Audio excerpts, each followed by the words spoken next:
Bismillahirrahmanirrahim. Assalamualaikum warahmatullahi taala wabarakatuh.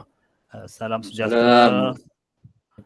Selamat datang ke Forum Langkah ke Hadapan Norma Baru Pendidikan Awal Kanak-Kanak sempena Karnival Pendidikan Swasta KPS 2021, anjuran Bahagian Pendidikan Swasta Kementerian Pendidikan Malaysia.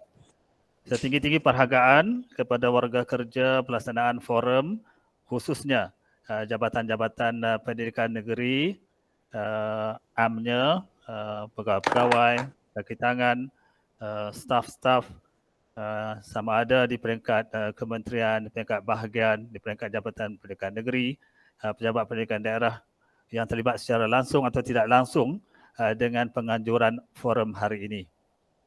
Kita sangat bertuah kerana forum kita menampilkan 3 tokoh hebat yang akan membicarakan tajuk forum yang sangat relevan dengan situasi pandemik COVID-19 yang masih belum pulih sepenuhnya.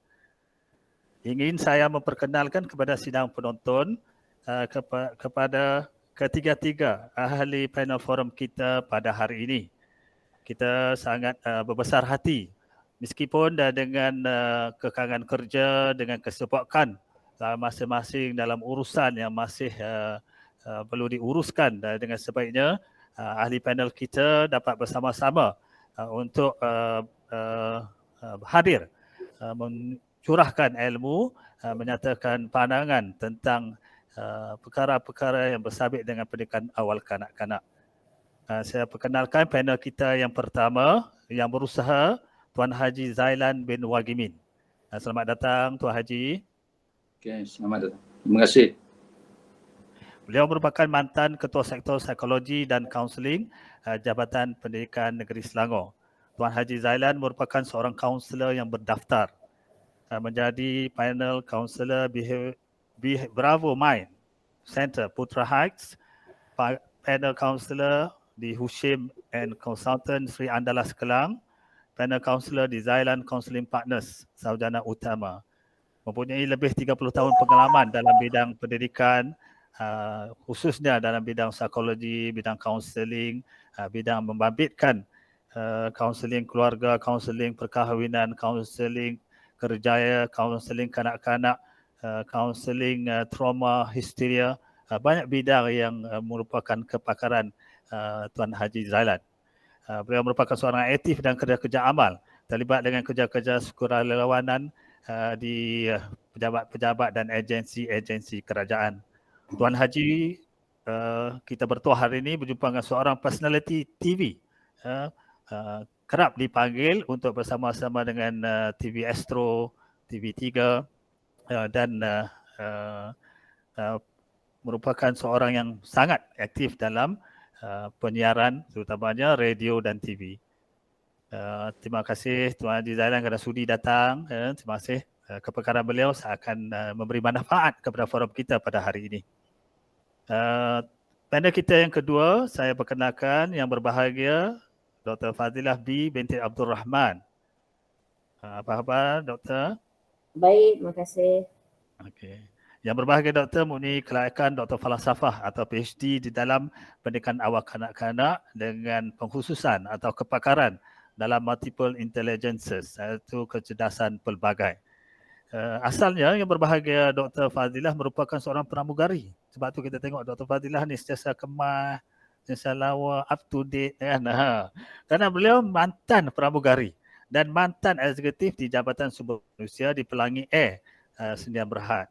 Namun minat dan cinta beliau dalam pendidikan, khususnya pendidikan awal kanak-kanak, menyebabkan beliau menceburkan diri dalam bidang pendidikan. Dan beliau telah lama dalam bidang pendidikan. Sejak daripada tahun 2000 beliau telah menubuhkan Bahtera Multiple Intelligence Preschool BMIP yang diasaskan pada tahun 2005. Sekarang beliau merupakan Chief Executive Officer, CEO bagi Bahtera Multiple Intelligence Preschool. Yang berbahagia Doktor juga merupakan CEO BSmart Global Educare Solutions, CEO bagi Bahtera Academy Skill Training Center, Beliau merupakan pengurusi Persatuan Tadika Swasta Petaling Perdana, merupakan ahli kehormat London Press Journal. Yang berbahagia, Doktor banyak terlibat dengan pembentangan kertas kerja di peringkat kebangsaan, di peringkat negeri. Beliau merupakan juga penulis yang prolific, terutamanya khusus melibatkan buku-buku pendidikan awal kanak-kanak. Kita bertuah hari ini mendapat lagi satu ahli panel yang luas pengalamannya, rencam bidangnya, dapat memberi buah fikiran pada hari ini. Selamat datang Dr. Fadilah. Terima kasih Dr. Usman. Seterusnya kita perkenalkan saudara kita yang handsome, betul lah. Saudara Muhammad Nazir bin Haji Hasim. Beliau merupakan penolong pengarah di Unit Pendidikan Swasta Jabatan Pendidikan Selangor. Beliau telah berkhidmat lebih daripada 23 tahun. Beliau pengalaman luas dalam bidang pendidikan, pernah menjadi panel penggubal kurikulum pendidikan moral, menjadi fasilitator di bahagian pendidikan swasta Kementerian Pendidikan Malaysia.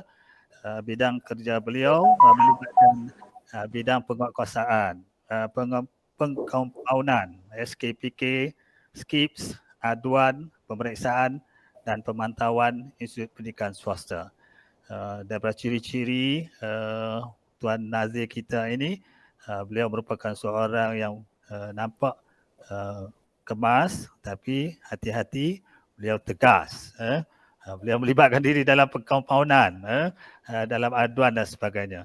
Jadi terima kasih Tuan, kerana dengan adanya Tuan nanti akan memberikan panduan pada kami untuk melihat segi perjalanan Institut Pendidikan Swasta di peringkat kebangsaan.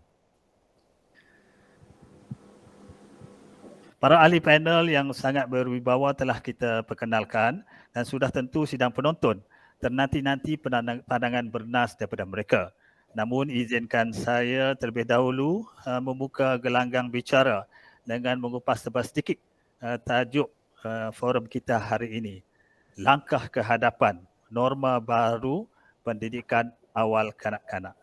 Seperti semua maklum, dengan terjadinya pandemik COVID-19 sejak daripada tahun 2019, negara kita telah menghadapi pelbagai cabaran, kekangan, bahkan pelbagai isu telah melanda negara, mencakupi pelbagai aspek kehidupan rakyat Malaysia. Namun kita lihat bahawa dengan landaan pandemik COVID-19 ini, terjejasnya sektor pendidikan negara dan berubah lanskap pendidikan negara kita diakibatkan oleh pandemik COVID-19 dan Perintah Kawalan Pergerakan. Namun kerajaan kita telah melaksanakan pelan pemulihan negara dan KPM telah mengeluarkan langkah berani, langkah yang tersusun untuk memastikan bahawa warga pendidikan keseluruhannya mendapat pendidikan pembelaan yang secukupnya daripada Kementerian Pendidikan Malaysia. Sekolah telah mula dibuka secara berperingkat. Pengajaran dan pembelajaran terus dilaksanakan dengan pelbagai medium, dengan pelbagai kaedah, sama ada secara teradun, sama ada secara PDPR, iaitu pengajaran dan pembelajaran di rumah, ataupun bersemuka, secara online, secara offline dan sebagainya. Namun keutamaan diberi menjurus kepada kesihatan, kesejahteraan, keselamatan seluruh warga pendidikan. Bila kita melihat bahawa negara kita ini sedang beransur-ansur menuju kepada fasa endemik. Langkah telah diambil oleh Kementerian Pendidikan secara komprehensif dan melibatkan keseluruhan aspek pendidikan di dalam negara kita bagi menghadapi cabaran-cabaran norma baharu ekoran pandemik COVID-19. Walaupun begitu, aspek perkembangan dan pendidikan anak-anak kita terjejas akibat pandemik COVID-19 sehingga timbul persoalan mengenai persediaan ataupun kesediaan anak-anak kita dari segi berbagai aspek perkembangan dan pendidikan. Bagi melepasi satu tugasan yang berat. Dan oleh itu kita berharap yang berusaha Tuan Haji Zailan bin Walimin dapat berkongsi idea berkenaan aspek kesediaan murid-murid dalam menghadapi era pandemik COVID-19 ini. Soalannya yang berusaha Tuan Haji Zailan, apakah peranan yang boleh dimainkan oleh ibu bapa dan guru-guru untuk membina kesediaan murid-murid khususnya dari aspek psikologi bagi menjalani pendidikan awal kanak-kanak di dalam era norma baru? Dengan segala hormatnya dipersilakan. Bismillahirrahmanirrahim. Assalamualaikum warahmatullahi wabarakatuh. Alhamdulillahirrabbilalamin. Wassalatu wassalam ala asrafil anbiya'i wal mursalin wa ala alihi wa sahbihi ajma'in. Rabbi israhli sadri wa yassirli amri wa hlul 'uqdatam min lisani yafqahu qawli. Yang dihormati pengacara majlis, Haji Osman, rakan panel Dr. Fadilah, Tuan Nazir serta kru-kru yang berusaha pada pagi ini, dan saya sebenarnya rasa teruja, rasa gembira diberi ruang oleh bahagian pendidikan swasta Kementerian Pelajaran Malaysia untuk berkongsi ilmu atau berkongsi pengalaman yang saya miliki, insyaAllah. Jadi berkaitan dengan persoalan peranan dan ibu bapa dan guru dalam membina murid-murid, terutamanya peringkat awal kanak-kanak dari segi aspek psikologi dalam suasana norma baru. Ini semua merupakan persoalan-persoalan yang sebenarnya sangat signifikan dan sangat penting, sangat teruja, dan saya sangat gembira dengan soalan ini tadi yang mungkin nantinya akan mencerdaskan minda ibu bapa, guru-guru dan sebagainya lah. Jadi saya mulakan dengan peranan peranan yang boleh dimainkan oleh ibu bapa. Saya nak mulakan tentang kepentingan mendidik inilah. Saya pernah terbaca dari segi daripada kementerian kajian berkaitan dengan pendidikan. Dikatakan bahawa 15% kemenjadian murid-murid dari segi aspek psikologi datangnya daripada sistem pendidikan formal, dan 85% perkembangan kanak-kanak dari segi psikologinya ialah hasil daripada pendidikan oleh pendidikan ibu bapa, iaitu datang daripada pendidikan informal. Jadi menunjukkan bahawa peranan guru dan juga peranan ibu bapa, dua-duanya adalah sangat penting dalam memastikan perkembangan psikologi kanak-kanak.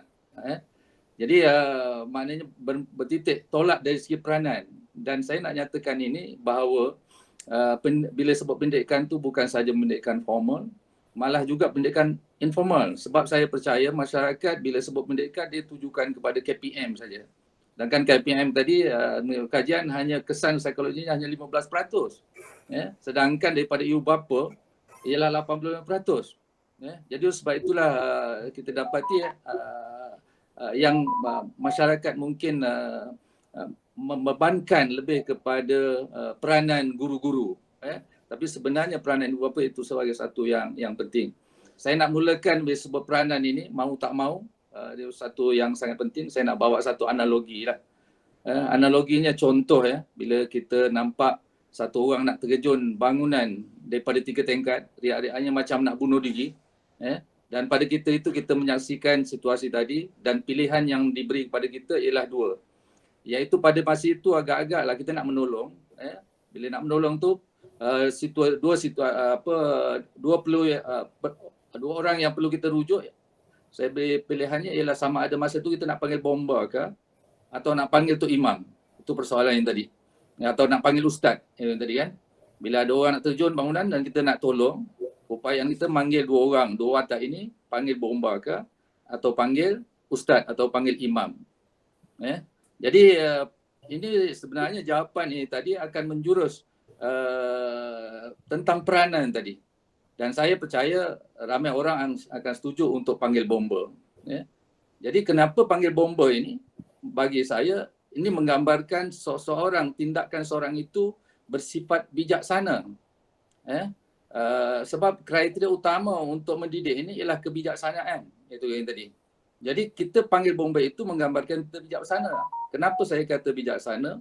Sebab Bombay itu adalah keahlian, kepakaran. Jadi menunjukkan dalam Islam ni bahawa keahlian itu lebih utama daripada baik. Saya percaya ustaz itu baik, imam itu baik. Tapi dalam soal ini ialah menzahirkan baik itu adalah suatu yang sangat penting. Ramai orang bicara tentang ikhlas, tentang jujur, tentang bersungguh-sungguh. Tetapi persoalan yang lebih penting juga ialah macam mana dia menzahirkan keikhlasan, menzahirkan kebaikan melalui tindakan-tindakan yang sebenarnya selari dan selaras yang menggambarkan kebijaksanaan. Jadi isu ni guys ini yang kita nak kongsikan ialah dari segi kepakaran, parameter yang boleh diukur oleh manusia melalui pendidikan ini tadi. Bukannya kita memfokus soal tanggungjawab, soal ikhlas tak ikhlas dan sebagainya. Sebab saya percaya semua tadi ikhlas. Contoh hari ini saya nak tafsirkan tuan-tuan hari ini dan mungkin yang menyaksikannya, dia bukan saja ikhlas tapi menzahirkan ikhlas. Kerana kita dapati ramai hari ini orang ikhlas, tetapi penzahirannya tidak tepat. Dan saya percaya guru-guru ikhlas, ibu bapa juga ikhlas. Tapi persoalannya yang lebih penting ialah macam mana dia menzahirkan kebaikan, menzahirkan keikhlasan yang bersifat tindakan yang tepat. Itu sebabnya dalam soal peranan ibu bapa ini, soal peranan guru ini penting. Mesti tindakannya, penzahirannya selepas ini mesti bersifat tepat, betul. Itu kan yang tadi. Sebab kesilapan-kesilapan yang berlaku dia akan beri kesan kepada generasi anak kita masa akan datang. Lebih-lebih lagi berkaitan dengan awal kanak-kanak ini. Sebab itulah ramai hari ini saya percaya masyarakat memahami tentang psikologi. Contohnya cuma dari segi application-nya. Bagaimana menerapkan psikologi dalam proses mendidik ini tadi. Sebab itulah sebagai pendidik termasuk juga ibu bapa memang jadi satu kewajipan kerana ia merupakan amanah. Jadi dia bukannya satu pilihan dan sebagainya, tapi satu kemestian. Jadi bila kita berperanan ini, kita memerlukan peranan itu berasaskan kepada ilmu. Sebab ilmu yang akan menyelesaikan. Sebab itulah dalam proses mendidik ini saya nak lontarkan supaya semua orang peka menyedari tentang ilmu-ilmu mendidik. Sekurang-kurangnya teras ilmu mendidik ini ada 4 teras. Pertama sekali ialah ilmu falsafah. Yang keduanya ilmu falsafah pendidikan. Yang keduanya ilmu psikologi pendidikan. Ketiganya ilmu sosiologi pendidikan. Keempat ialah berkaitan dengan pedagogi pendidikan. Tetapi bila dalam proses mendidik keluar kenyataan-kenyataan yang tidak menepati dari segi terminologi berkaitan pendidikan. Contohnya bila saya mendidik, saya gunakan kaedah psikologi. Apa itu psikologi? Psikologi itu lembut. Itu yang tadi kan. Saya menggunakan kaedah lembut. Saya gunakan kaedah macam-macam ini tadi. Sedangkan lembut, kasar, keras itu tidak ada pun dalam terminologi mendidik sebenarnya. Jadi ini perkara-perkara yang menjadi asas. Contoh kayak tadi dari segi falsafah pendidikan. Saya percaya kalau kita balik kepada tentang falsafah pendidikan, seorang pendidik mesti memahami falsafah pendidikan. Falsafah ini ialah mencari kebenaran hakiki. Maknanya dia mampu berfikir secara yang tersirat, berdasarkan kepada yang tersurat. Dia bukannya yang tersurat saja. Iaitulah wisdom. Itu sebabnya mendidik ini mesti mengasuh diri untuk berfikir secara wisdom, secara bijaksana. Itu satu yang sangat penting lah. Contohnya tadi, bila kita kefahaman tentang falsafah pendidikan. Apa itu falsafah pendidikan? Kebangsaan. Satu proses memperkembangkan potensi individu secara menyeluruh dan seimbang. Jadi ini perkara yang sangat penting. Bila menyeluruh tu apa? Seimbang tu apa? Iaitu menyeluruh dari aspek-aspek psikologi dan juga sosiologi. Itu satu yang sangat penting. Maknanya bagaimana perkembangan psikomotornya, perkembangan kognitifnya, perkembangan afektifnya, perkembangan sosialnya. Ini menyeluruh. Dan pula itu dia mesti seimbang. Maknanya perkembangan inteleknya mesti seimbang dengan perkembangan psikologinya, perkembangan fizikalnya. Ini semua yang perlu menyeluruh dan seimbang. Tetapi hari ini ramai orang mungkin tidak menyedari. Dianggap sebagai mendidik perkembangan intelektual saja. Sedangkan perkembangan emosi tak dihiraukan. Ini juga akan jadi masalah. Itu sebabnya penting tentang falsafah ni tadi. Dan juga bila sebut falsafah pendidikan Islam pula tu, dia mesti seorang guru, seorang ibu bapa mesti meyakini bahawa kemenjadian murid hasil daripada kemenjadian diri kita sendiri sebagai guru atau sebagai ibu bapa. Itu sebabnya dari segi falsafah pendidikan Islam yang bukan oleh Syed Najib Al-Atas menyatakan bahawa bila kita nakkan murid kita ini tazkiyah, maknanya keimanan kepada Tuhan, maknanya dia mesti dilahirkan oleh seorang guru ibu bapa yang murabbi. Maknanya mengajak manusia mengimani program tadi. Tapi bila dia sudah ada proses tadi murabbi tadi, maka guru tadi mesti ada peningkatan menjadi muadib. Kenapa kita perlu jadi muadib? Sebab kita nak melahirkan bukan sahaja anak kita beriman, tapi dia beradab. Itu saja. Dan bila kita sudah sampai ada proses beradab, kita mesti ada peningkatan dalam diri kita. Iaitu kita menjadi guru atau ibu bapa yang muallim. Maknanya pastikan murid taklim ataupun berilmu. Itu yang tadi. Jadi bila murid taklim, maka automatically kita juga akan menjadi seorang muallim. Kemudiannya kita meningkat kepada mudaris. Yang maknanya bila kita ada ilmu, mesti ada peningkatan untuk dia jadi mahir. Kemudiannya akhirnya guru ni tadi atau ibu bapa ni pergi kepada mursyid. Maknanya dia mampu melahirkan murid-murid ataupun anaknya yang istiqamah dengan ilmu yang dilalui dalam proses perkembangan murid tadi. Sebab itulah maknanya perkembangan murid dia adalah merupakan signifikan ataupun perkaitan yang rapat berkadar terus dengan perkembangan guru-guru dan juga perkembangan ibu bapa. Sebab itulah saya nak sampaikan falsafah ini supaya memahami bahawa guru-guru dan ibu bapa mesti balik kepada asas mendidik. Itu kan yang tadi. Ya. Tetapi kita selalunya hierarkinya kita berdasarkan kepada pendekatan kedoktoran, pendekatan lawyer dan sebagainya dalam mengaplikan dalam diri kita. Sedangkan kita seorang guru mesti berdasarkan kepada ilmu mendidik tadi. Itu saya memberi penekanan tentang falsafah ini tadi. Wisdom ini tadi. Nak membina kewajaran dari segi berfikir itu yang utamalah. Jadi lepas ini kita akan fokus mungkin dari segi psikologi pendidikan tu. Macam mana apply tadi, penggunakan. Jadi, saya tertarik jadi dengan untuk setakat ini mungkin saya mulakan dengan yang itu dululah. InsyaAllah yang tadi. Terima kasih. Allah SWT, Tuan. Terima kasih Tuan Haji Zailan atas huraian yang mantap sebentar tadi. Saya tertarik dengan apa yang diperkatakan oleh Tuan Haji Zailan tentang hierarki mendidik dalam kita nak menuju kepada istiqamah dalam pendidikan. Kita bermula dengan para guru maupun ibu bapa, siapa juga yang terlibat dalam bidang pendidikan, bermula dengan menjadi mudaris, kemudian menjadi muallim, kemudian menjadi muadib, seterusnya menjadi murabbi dan akhirnya kita harus dapat membimbing seseorang itu sehingga mencapai kebahagiaan hidup di dunia dan di akhirat, iaitu menjadi seorang mursyid. Satu garapan yang sangat halus berseni daripada Tuan Haji Zailan tentang berbagai peri pentingnya pendidikan itu bukan sahaja digalas oleh guru, tapi ibu bapa mesti memainkan peranan yang penting, apatah lagi dalam situasi norma baru.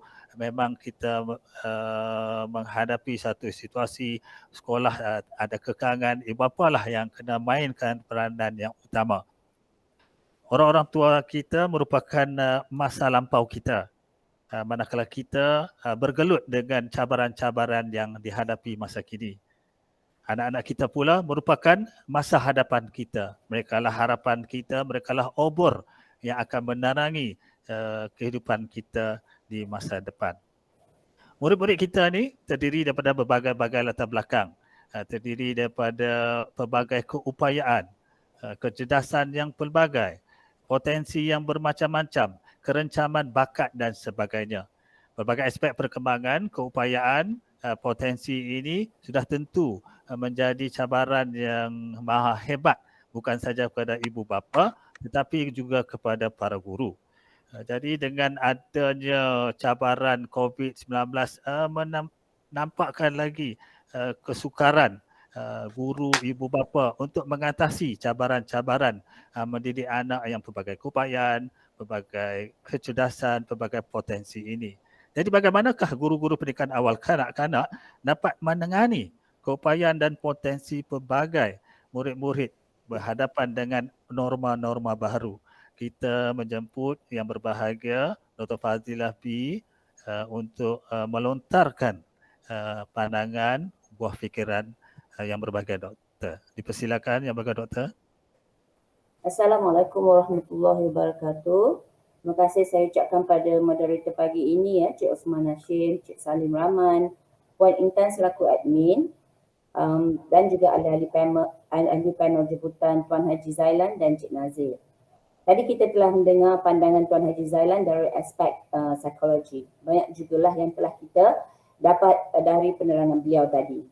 Pada pandangan saya, bagi menghadapi norma baru di peringkat pendidikan awal kanak-kanak ini, ianya memerlukan gabungan beberapa pihak seperti Jabatan Pendidikan, Kesihatan, ibu bapa, guru-guru, kaki tangan dan kanak-kanak itu sendiri. Sebab kalau kita imbas semula dari dulu lagi, sememangnya ada isu-isu kesihatan sebelum COVID-19 datang. So contohnya isu hand, mouth, disease, isu demam denggi dan beberapa jenis flu pernah sama-sama kita tangani sebelum ini. Selama ini Jabatan Kesihatan selalu sentiasa bekerjasama dengan guru-guru untuk membantu mereka dalam memberi hikmat nasihat dan mengeluarkan risalah-risalah untuk dipraktiskan oleh kanak-kanak. Sama juga dengan kes COVID-19 ini, guru-guru telah pun diberikan panduan dan langkah-langkah yang perlu diambil sekiranya berlaku kes-kes ini. Banyak juga risalah-risalah tentang norma baru yang telah dikeluarkan yang patut kita ikuti dan patuhi. Jadi guru sememangnya selalu mendidik kanak-kanak untuk menjaga kesihatan dan kebersihan diri. Contohnya mencuci tangan sebelum dan selepas makan, mencuci tangan selepas setiap aktiviti dan juga selepas keluar tandas. Itu semua dah diajar oleh guru-guru selama ini. Jadi pada pendapat saya, guru-guru pendidikan awal kanak-kanak sudah ada banyak pengetahuan dan pengalaman untuk berhadapan dengan isu-isu sebegini. Jadi selama ini SOP pendidikan awal kanak-kanak memang memerlukan guru untuk memeriksa kanak-kanak sebelum masuk ke bangunan sekolah. Mereka kena memeriksa kanak-kanak itu secara keseluruhan, from head to toe dipanggil. Ya, so cuma untuk norma baru ini ada penambahan sedikit di mana mereka guru-guru kena cek suhu badan kanak-kanak, suhu betul badan ibu bapa perlu imbas MySejahtera, kanak-kanak pula perlu makan pelitup muka, mencuci tangan atau menggunakan sanitizer sebelum masuk ke bangunan sekolah. Guru-guru pendidikan awal kanak-kanak mesti selalu memberi penekanan tentang kebersihan dan juga kesihatan kerana ini adalah salah satu tunjang dalam kurikulum standard prasekolah kebangsaan di bawah tunjang perkembangan fizikal dan estetika. Jadi kita sudah ada SOP itu.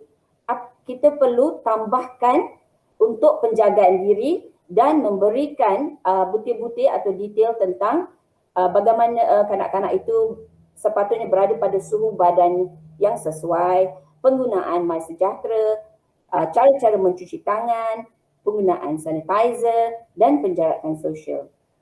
Jadi bagi saya lah, sekiranya norma-norma baru ini dipraktikkan dengan betul, ianya akan menjadi satu perkara yang normal sama sebelum ini. Ya.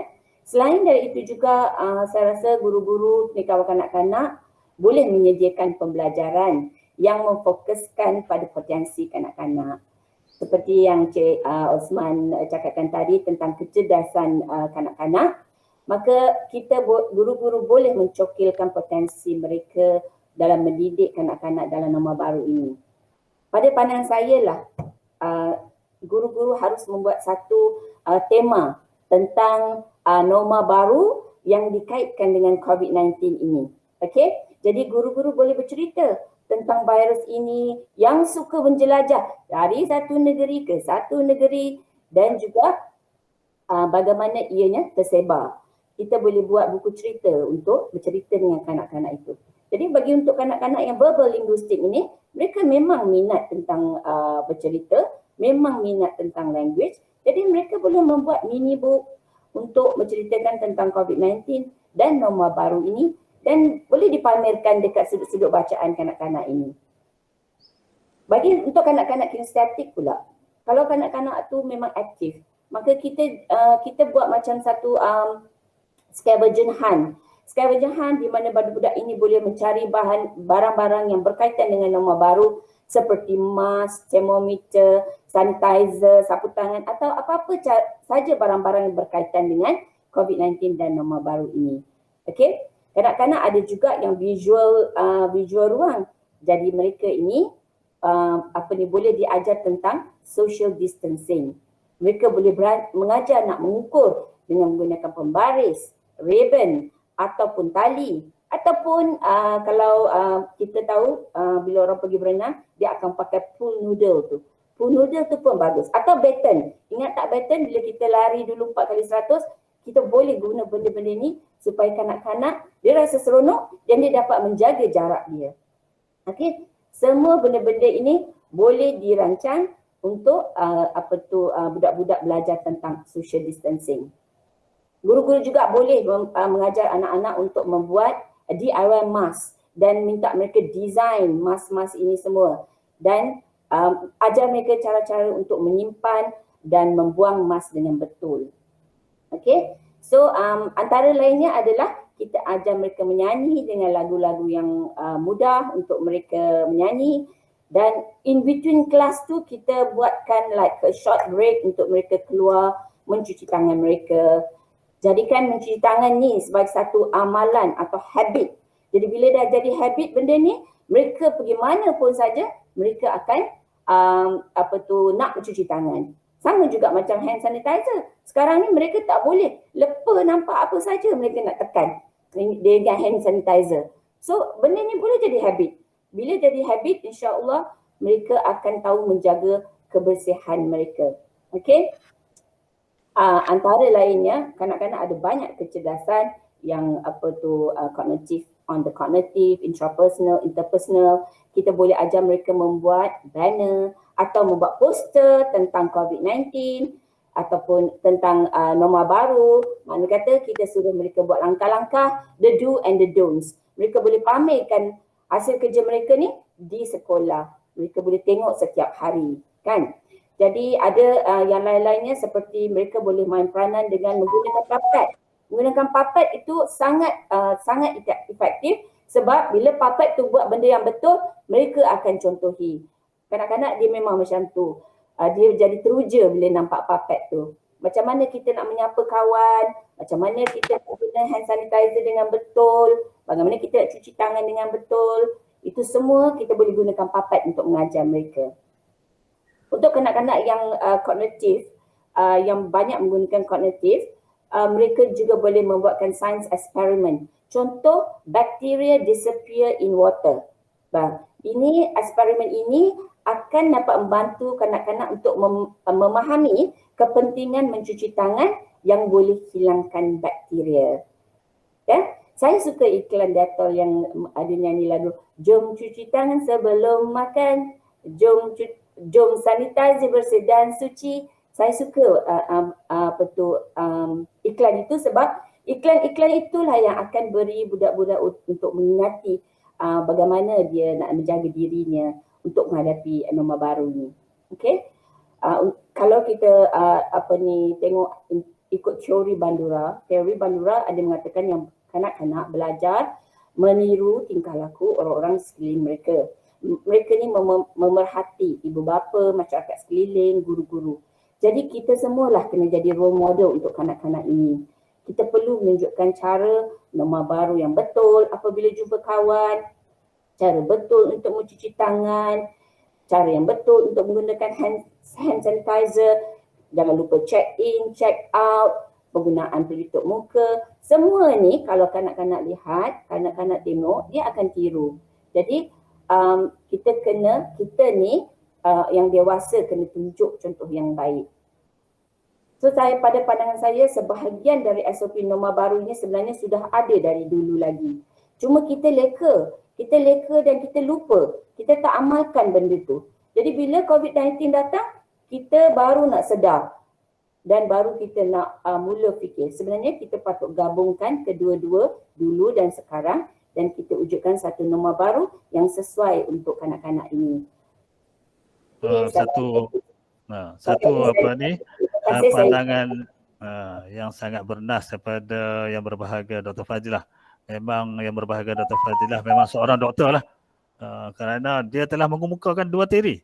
Satu teori oleh Dr. Howard Gardner tentang kecerdasan pelbagai atau multiple intelligences theory, dan satu lagi teori Bandura, social learning theory oleh Bandura, iaitu anak-anak kita meniru perbuatan-perbuatan orang yang lebih dewasa, ibu bapa mereka, guru mereka, orang di sekeliling mereka.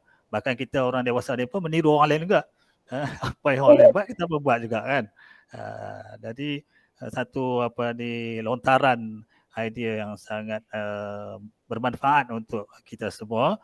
Saya juga tertarik seperti kata Dr. Fadilah B tadi tentang gabungan semua pihak perlu memainkan peranan untuk memastikan pelbagai keupayaan, potensi, minat, kecenderungan murid ini dapat digarap untuk menjadi kekuatan mereka, dan apa juga kelemahan mereka kita cuba perbaiki bersama-sama agar kelemahan itu juga akan menjadi tonggak kekuatan bagi anak-anak kita di masa hadapan.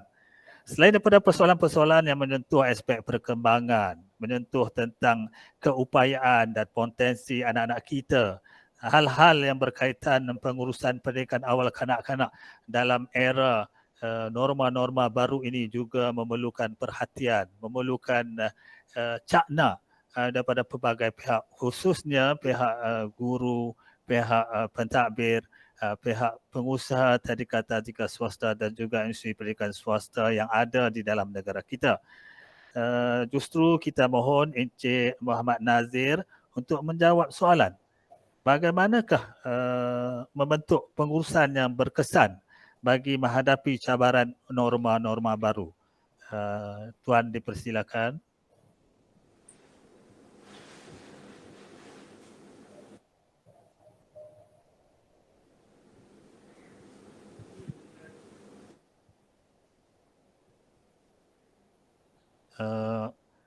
Tuan Nazir, mohon kita Bismillahirrahmanirrahim. Alhamdulillahirabbil alamin wassalatu wassalamu ala asyrafil anbiya'i wal mursalin wa ala alihi washabbihi ajmain. Terima kasih terlebih dahulu saya ucapkan kepada saudara moderator kita Cik Osman bin Hashim, dan tidak lupa kepada dua ahli panel yang cukup hebat bersama-sama dengan saya pada pagi ini. Yang pertama Tuan Haji Zailan bin Wagimin, seterusnya Dr. Fazilah B binti Abdul Rahman. Jadi kedua-dua pakar ini telah pun mengutarakan sudut pandang masing-masing, dan saya merasa sangat teruja bila mendengar kedua-dua ahli panel tadi melontarkan pandangan-pandangan itu. Jadi berbalik kepada apa yang diajukan kepada saya di atas tajuk bagaimana untuk membentuk urusan pendidikan awal kanak-kanak yang berkesan bagi menghadapi cabaran norma baru.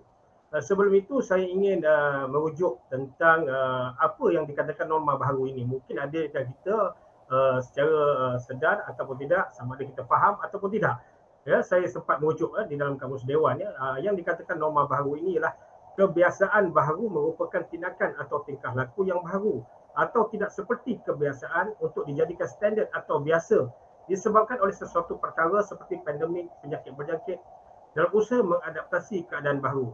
Maka dengan itu norma baru pula merupakan peraturan yang diterima atau digunakan pakai oleh masyarakat disebabkan berlakunya sesuatu perkara seperti pandemik, penyakit berjangkit. Jadi sudah tentulah apabila kita membicarakan tentang topik pada pagi ini, kita tidak boleh lari untuk memperkatakan tentang bagaimana negara kita sekarang ini, bahkan di seluruh dunia yang sedang dilanda dengan ujian COVID-19 ini. Jadi tuan-tuan, puan-puan, saya amat yakin tentang bagaimana sedikit sebanyak pandemik COVID-19 ini telah pun mengubah landscape kehidupan kita di negara ini, dan ia juga telah menyentuh juga tentang bagaimana pandemik ini juga telah berubah aspek pendidikan itu sendiri. Sebelum saya nak pergi lebih lanjut, saya ingin memetik beberapa kata-kata daripada tokoh-tokoh hebat. Ya, saya ambil yang pertama ni, bagaimana Saidina Umar Al-Khattab pernah berkata, didiklah anakmu mengikut zamannya, kerana zamannya adalah berbeza sekali dengan zaman ibu bapanya. Jadi yang ini jelas tuan-tuan dan puan-puan, yang mana kalau kita lihat Saidina Umar sendiri telah mengatakan bahawa kita perlu mendidik anak-anak kita mengikut zaman yang sesuai dengan anak kita. Dan apa nak kita katakan sekarang ni, bila berlakunya pandemik COVID-19 ini, maka secara tak langsung bagaimana kita nak mempersiapkan diri kita, bagaimana kita nak mempersiapkan anak kita supaya dapat berhadapan dengan situasi pandemik COVID-19 ini. Manakala Hamka juga pernah menjelaskan, anak adalah untuk zaman yang akan datang, bukan untuk zaman kita. Salahlah pendidikan orang tua yang hendak menjadikan anak mereka seperti mereka juga. Selanjutnya, Khurshid Ahmad menghuraikan, jatuh bangunnya suatu umat bergantung pada jatuh bangunnya pendidikan. Kerana jalan utama bagi persiapan masa depan adalah pendidikan. Jadi justru konsep dan cara pendidikan itu mestilah mengikut keadaan dan perubahan semasa. Ibu bapa wajar memahami keadaan ini dalam melaksanakan pendidikan anak-anak. Jadi berdasarkan pada soalan yang diajukan kepada saya, tentulah saya nak mengupas yang mana ianya lebih menjurus kepada bagaimana usaha yang boleh dilakukan khususnya di kalangan para pengusaha tadika swasta. Apa yang boleh dilakukan oleh para guru itu sendiri dan apa juga peranan yang mungkin boleh dimainkan oleh ibu bapa agar kita sama-sama dapat membina satu kesepakatan muafakat untuk memastikan kelangsungan pendidikan anak kita. Jadi tuan-tuan dan puan-puan, sudah tentulah bila kita cakap tentang pandemik ini, kesan dari penularan COVID-19 ini sedikit sebanyak telah menjejaskan bidang pendidikan, termasuklah pendidikan awal kanak-kanak itu sendiri. Dalam tempoh PKP, dalam tempoh darurat, kita lihat bagaimana secara tidak langsung pendidikan itu seolah-olah sudah terputus.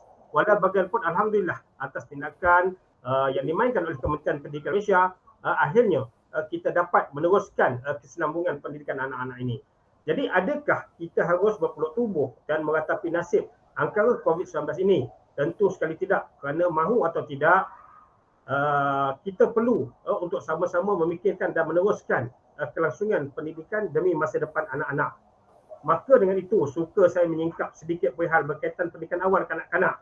Dan jika kita melihat dari segi konsep pendidikan awal kanak-kanak itu sendiri adalah jelas.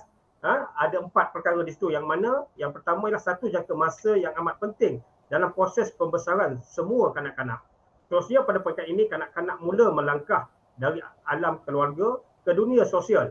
Dan seterusnya kanak-kanak mula memantapkan diri mereka dengan agak mudah dan berjaya sebagai ahli dalam kumpulan rakan sebaya mereka. Dan pada masa ini juga mereka mula berhadapan dengan cabaran dan pengalaman baru. Okey, bila kita bercakap tentang apakah aspek-aspek perubahan yang boleh dimainkan khususnya di kalangan para pengusaha, di kalangan para guru, saya memberikan beberapa pandangan di sini ya. So tentulah tugas utama khususnya buat para pengusaha dan para guru yang terlibat dalam pendidikan awal kanak-kanak ni, yang pertama ialah kita sebenarnya harus bersedia memantapkan kepelbagaian bidang ilmu. Yang ini tadi telah disentuh oleh Tuan Haji Azailan, panel kita yang pertama, dan saya juga meletakkan bahawa kepentingan kita di kalangan para pengusaha, khusus di kalangan para guru untuk meningkatkan kualiti pendidikan kita. Dan bagaimana setiap individu itu, setiap guru itu juga perlu menguasai pelbagai disiplin seperti yang disentuh tadi, tentang keperluan untuk memahami ilmu pedagogi, memahami ilmu psikologi, memahami ilmu sosiologi dan pelbagai bidang-bidang ilmu yang lain yang sedikit sebanyak boleh membantu aspek pengurusan itu sendiri. Kemudian saya melihat bagaimana kita juga seharusnya boleh, maknanya dalam konteks apabila kita diuji oleh Allah Subhanahu Wa Taala dalam apa jugalah bentuk ujian, dan hari ini kita diuji dengan pandemik COVID-19, maka saya melihat bahawa kita perlu maknanya sentiasa cakna, prihatin dan meneroka peluang-peluang baharu khususnya berkaitan dengan teknologi, bersedia untuk berubah dan memanfaatkan setiap medium yang ada. Dan kalau kita lihat sekarang ini, kita bercakap tentang teknologi yang sentiasa berubah mengikut zaman dari masa ke semasa. Dan kalau kita lihat contohnya penggunaan handphone misalnya, hari ini kita beli yang baru, besok dah keluar lagi yang baru. Maka mahu ataupun tidak, penguasaan ilmu dalam bidang IT ini juga merupakan satu perkara yang tidak boleh kita kesampingkan. Kalau kita lihat kadang-kadang mungkin ada di kalangan kita yang selama ini telah didoktrinkan dengan mendidik menggunakan cara yang lama. Maka kita perlu berubah. Kita perlu maknanya memperbaiki lagi dari segi kualiti pengajaran kita, pendidikan kita itu sendiri. Kemudian saya melihat di sini juga keperluan bagaimana para guru boleh bersama-sama dengan para pengusaha sendiri memikirkan bagaimana kita dalam aspek pedagogi ini boleh maknanya membantu membina kepelbagaian bahan bantu mengajar. Jadi di sini yang saya katakan tadi, saya kaitkan dengan beberapa pandangan yang saya notalkan sebelum ini tentang kepentingan kemahiran menguasai pelbagai ilmu, pelbagai kemahiran, khususnya menggunakan pelantar pembelajaran digital. Kalau kita lihat sekarang ini banyak media-media yang boleh kita guna pakai untuk memastikan bahawa PDPR itu tetap dapat diteruskan.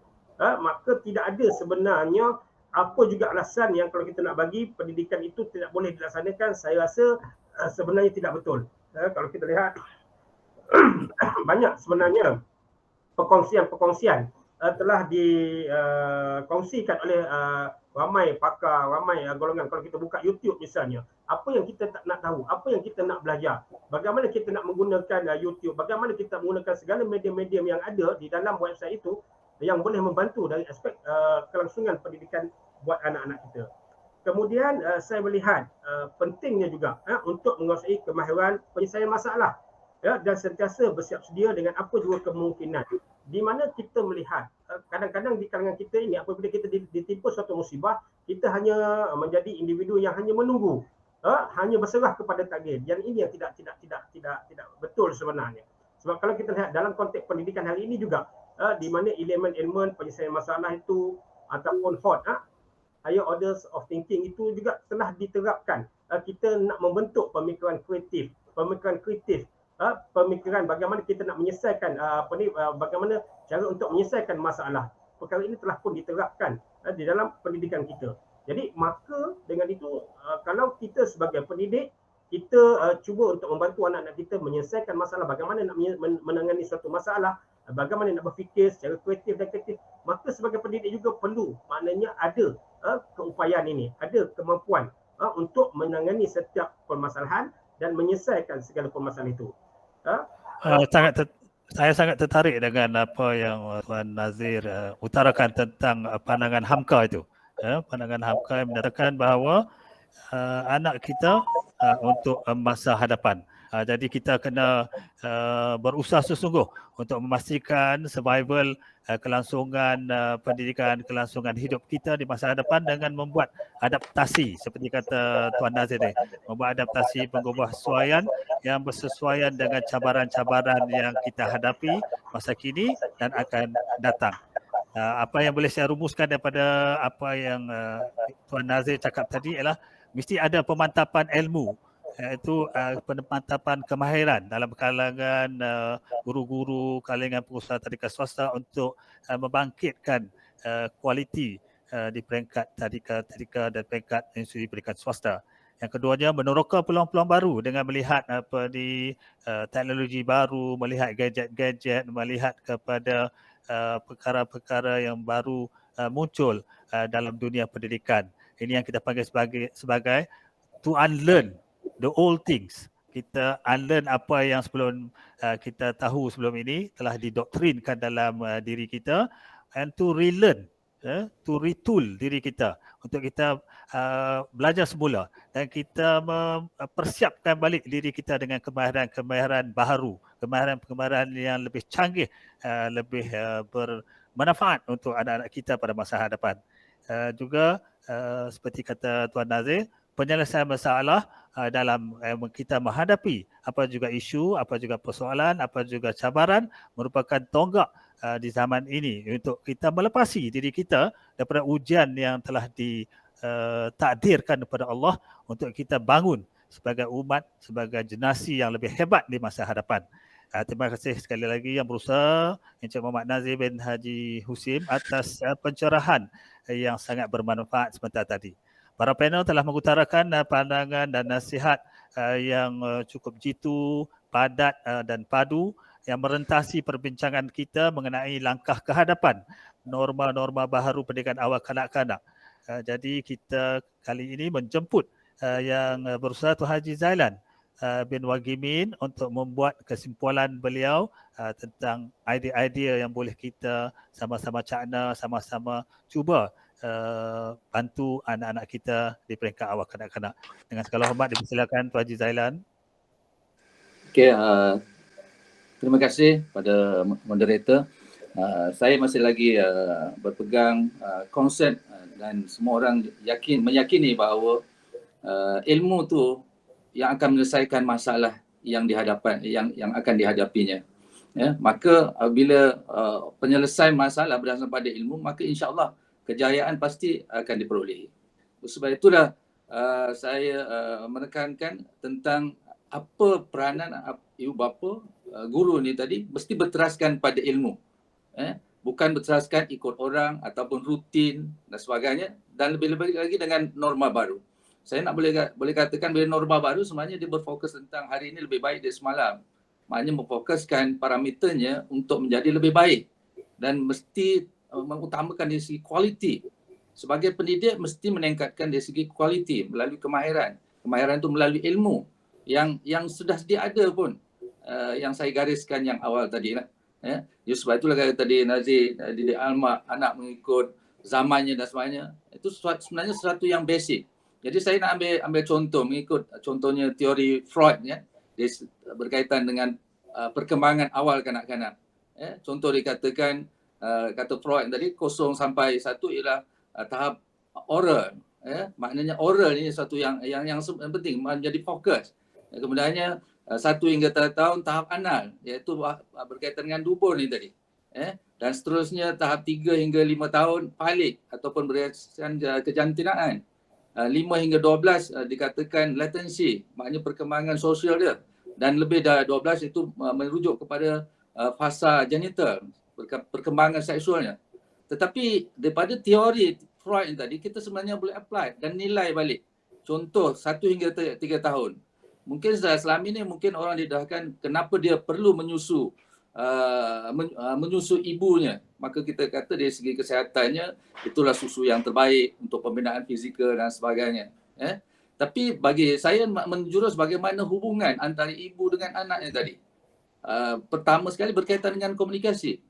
Contohlah seorang ibu yang ada kemampuan menyusukan anak, tiba-tiba dibagi anak tadi susu lembu kan. Jadi maknanya kat sini proses komunikasi sebenarnya bermula dengan ketidakjujuran, tidak terbuka dengan anak. Maknanya kita memberi palsu, gitu kata tadi. Baru lahir awal kita dah membina perhubungan secara palsu kata tadi.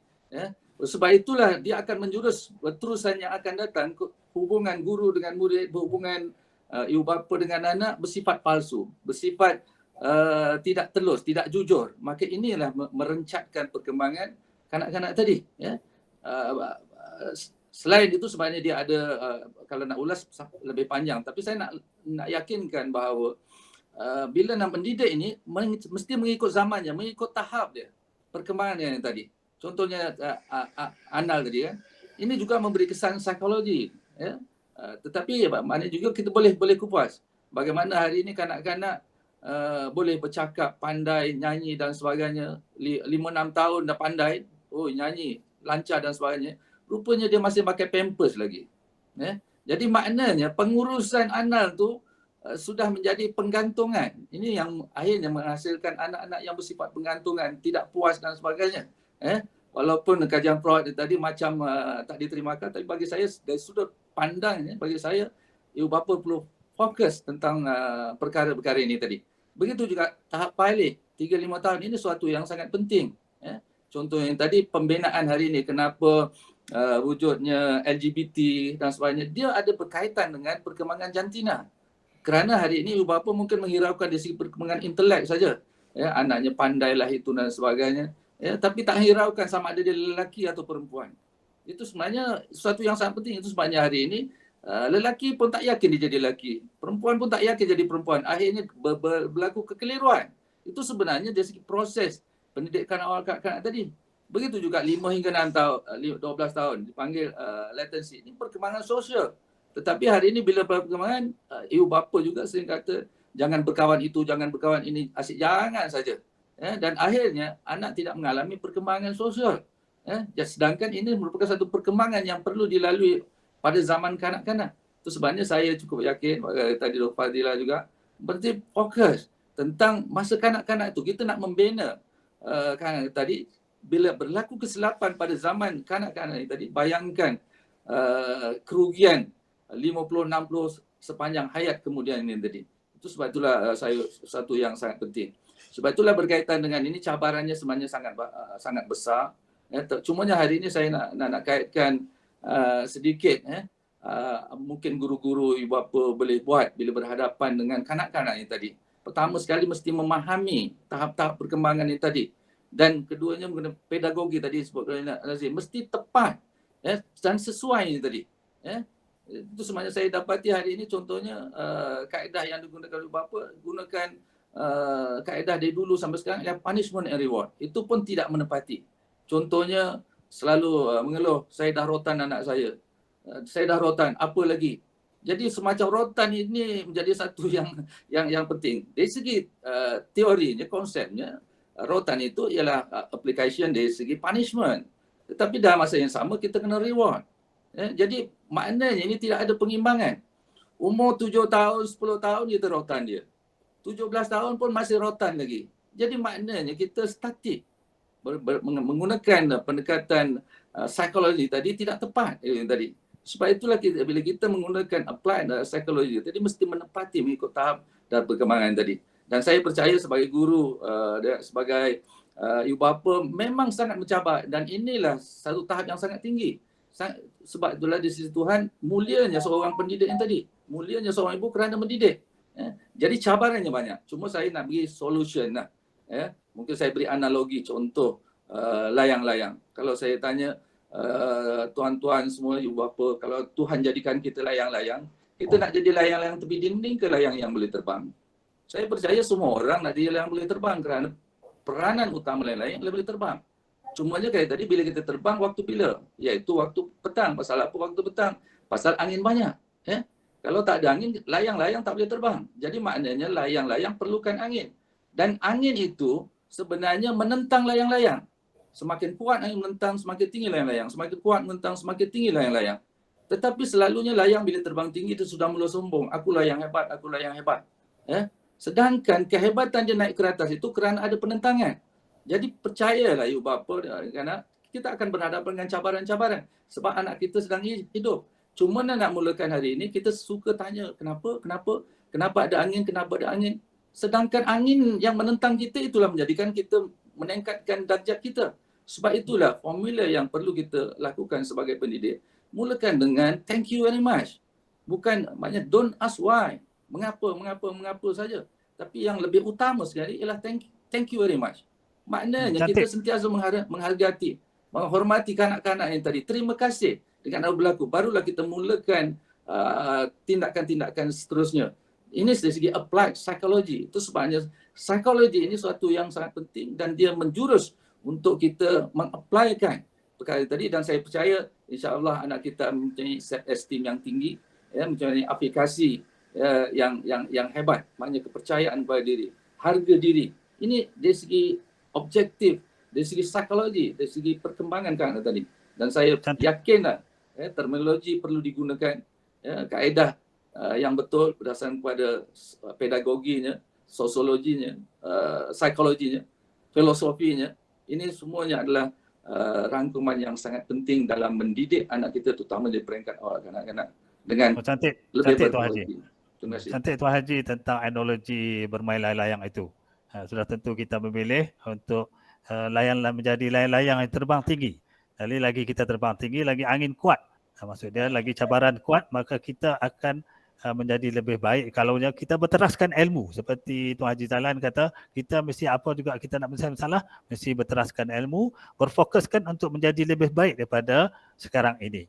Terima kasih sekali lagi kepada Yang Berusaha Tuan Haji Zailan bin Wagimin atas kesimpulan yang sangat menarik sebentar tadi. Seterusnya kita menjemput yang berbahagia Profesor Dr. Fadilah untuk membuat sedikit kesimpulan tentang idea-idea yang telah dilontarkan. Dengan segala hormat, silakan Yang Berbahagia Doktor. Okey, terima kasih. Seperti yang saya jelaskan tadi, ada beberapa perkara yang sangat penting untuk kita ambil tahu.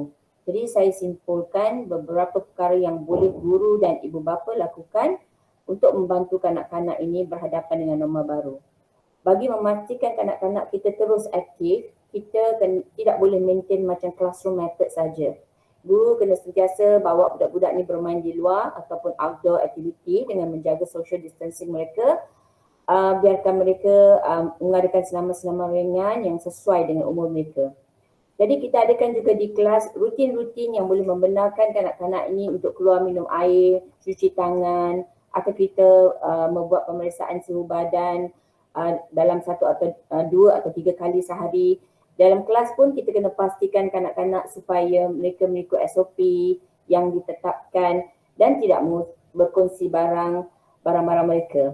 Jadi guru mesti tahu yang mereka kena sanitize kelas selalu, mesti kelas mestilah mempunyai pengudaraan yang baik, kurangkan penggunaan aircon buat sementara di rumah baru ini, dan buat plan dalam kelas macam mana budak-budak harus ikuti masuk dan keluar, dan juga the do and the don'ts tu mesti kanak-kanak kena tahu, ya. Guru-guru kena ingatkan perkara ini. Begitu juga dengan ibu bapa dan masyarakat sekeliling mesti menunjukkan contoh yang baik. Perkara yang mereka lakukan seperti mengambil suhu badan di mana-mana, sanitize tangan, menggunakan pelitup muka, semua ini kalau mereka gunakan yang betul, maka kanak-kanak juga akan meniru mereka dan memahami keperluan norma baru ini. Guru-guru juga boleh menghasilkan satu pembelajaran yang menyeronokkan untuk kanak-kanak, belajar tentang virus 19 dan belajar tentang pemahaman norma baru ini.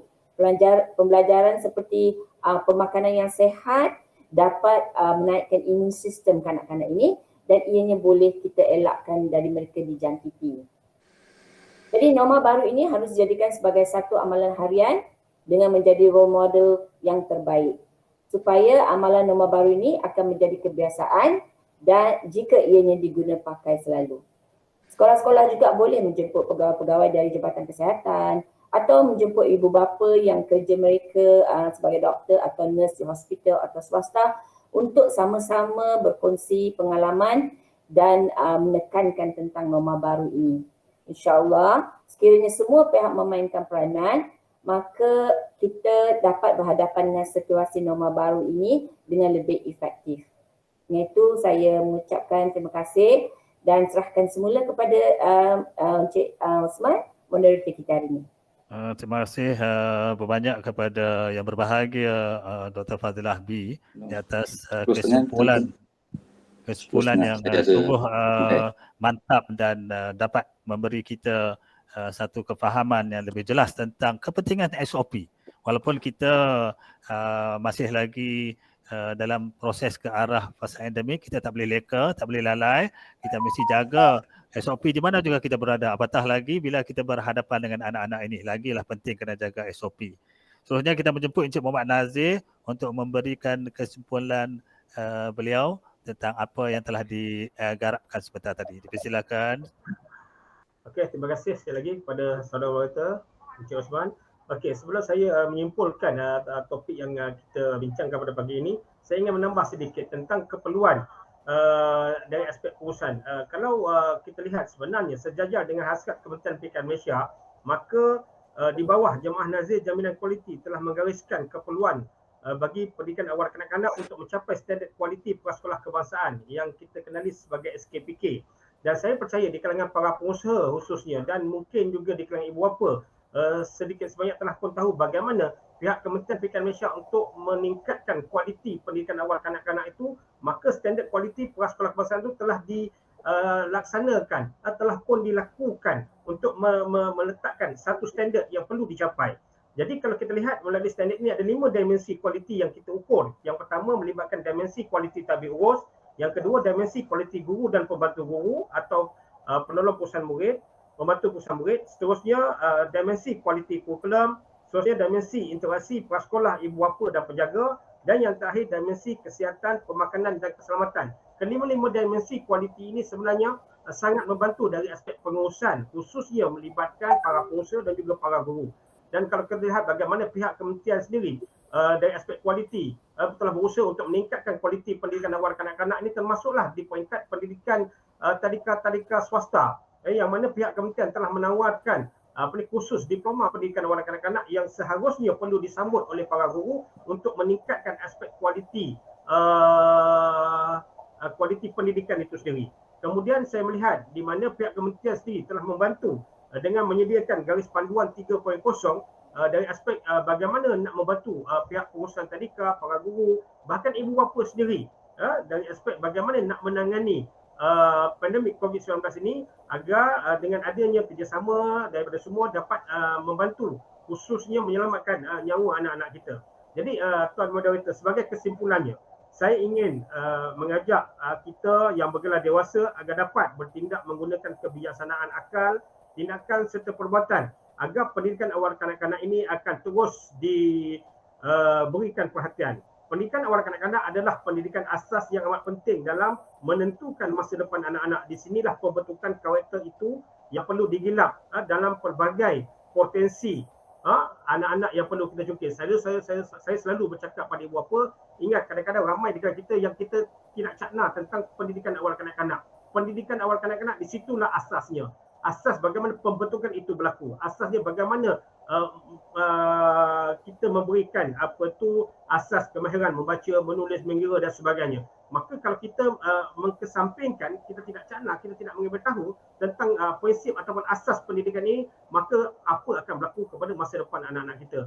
Jadi saya ingin mengajak kepada semua warga, khususnya di kalangan para pengusaha, di kalangan para guru, ibu bapa, penjaga, kita sama-sama berganding bahu untuk memastikan kualiti pendidikan anak-anak ini akan dapat kita pacu dengan baik agar masa depan anak-anak kita, khususnya yang menjadi generasi masa depan negara kita ini, akan lebih terbilang dan gemilang, insya-Allah. Sekian, terima kasih.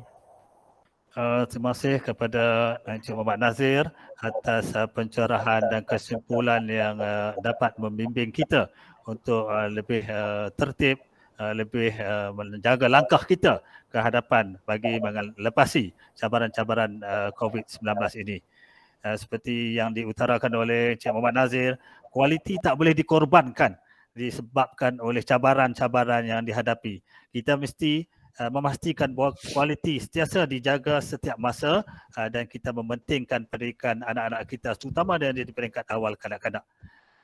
Kebertanggungjawabaan semua pihak ataupun gabungan semua pihak, the strategic alliances, the smart partnership dalam kalangan the stakeholders, pemegang taruh pendidikan, terutamanya dalam pendidikan awal kanak-kanak, merentasi pihak Kementerian Pendidikan Malaysia, Jabatan Pendidikan, pejabat pendidikan daerah, para pegawai, ibu bapa, para waris, semua kaki tangan tadika, guru-guru, para pengusaha tadika dan masyarakat harus digembelingkan, harus dijana, harus dipacu untuk bahawa kita takdirkan kepada Allah SWT dan kita dapat menikmati satu masa yang lebih baik di masa hadapan dengan kita jaga norma-norma baru yang ada supaya kita boleh mengangkat martabat pendidikan ke arah yang lebih tinggi lagi. Seperti yang telah diutarakan oleh para panel dengan penuh bersemangat, dengan penuh berilmiah. Terima kasih kepada Tuan Haji Zailan, terima kasih kepada Dr. Fadilah B, terima kasih kepada Tuan Muhammad Nazir. Telah memberikan kita panduan, telah memberikan kita ilmu, telah memberikan kita cadangan-cadangan bernas untuk kita mengatasi rintangan-rintangan masa hadapan. Dengan itu kita dapat melangkah dengan lebih berani, dengan lebih gagah untuk kita menyelesaikan masalah-masalah yang hadapi dan akhirnya kita menjadi generasi yang berilmu, generasi yang bertamadun, generasi yang mampu mengangkat negara ke peringkat yang lebih tinggi. Anda semua hebat. Kehebatan anda menjadi satu yang memacukan diri kita untuk bersemangat mengatasi cabaran yang ada. Terima kasih kepada semua, khususnya pada para ahli panel yang sangat berwibawa. Maaf kerana masa sangat mencemburui kita. Mungkin di lain masa atau masa-masa yang lain boleh kita jemput Tuan Haji Zailan, jemput Profesor Sharifah Fadilah B, Tuan Nazir untuk bersama-sama. Dan special thanks, terima kasih yang khusus kepada Jawatan Kuasa Penganjur, Jawatan Kuasa Warga Kerja pelaksanaan forum ini, admin JPN Kelantan yang Ahad pun bekerja, membantu kami semua, dan kepada para penonton, semoga ambillah yang jernih, buanglah yang keruh, ambillah sebagai pemacu semangat untuk kita keluar daripada masalah, bangkit sebagai satu negara yang berwibawa. Sekian. Wassalamualaikum warahmatullahi wabarakatuh. Terima kasih semua. Waalaikumsalam. Terima kasih. Waalaikumsalam warahmatullahi wabarakatuh.